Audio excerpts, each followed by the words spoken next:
किसी गांव में एक साधु रहा करता था।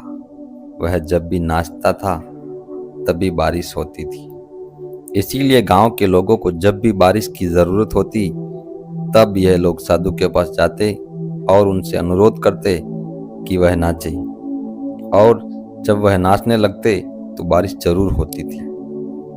कुछ दिनों बाद शहर से 4 लड़के गांव में घूमने आए। जब उन्हें यह बात पता चली कि किसी साधु के नाचने से बारिश होती है तो उन्हें यकीन नहीं हुआ।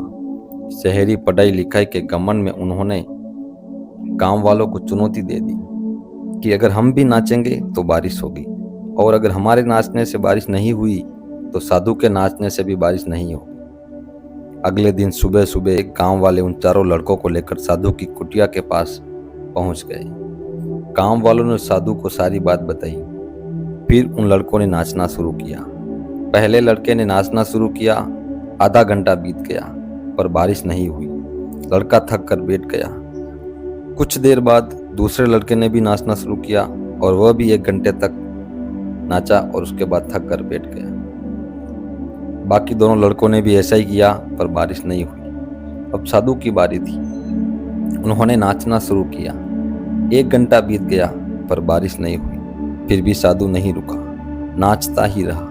नाचते नाचते 2 घंटे बीत गए पर बारिश नहीं हुई। 4 घंटे बीत गए लेकिन बारिश नहीं हुई। साधु तो रुकने का नाम ही नहीं ले रहा था कि तभी बादलों की गड़गड़ाहट सुनाई दी और थोड़ी देर बाद जोरों की बारिश होने लगी। यह देखकर चारों लड़के दंग रह गए।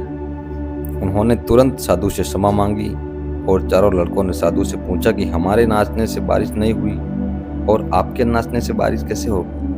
साधु ने उत्तर दिया कि जब मैं नाचता हूँ तो 2 बातों का विशेष ध्यान रखता हूँ। पहली बात तो ये, मैं सोचता हूँ कि अगर मैं नाचूंगा तो बारिश को होना ही पड़ेगा, और दूसरी यह है कि मैं तब तक नाचूंगा जब तक कि बारिश ना हो जाए।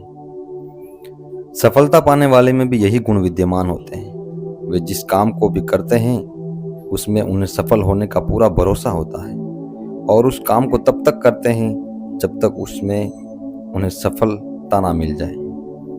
अगर हमें सफलता हासिल करनी है तो हमें भी इसी तरह साधु की तरह अपने लक्ष्य को प्राप्त करना हो।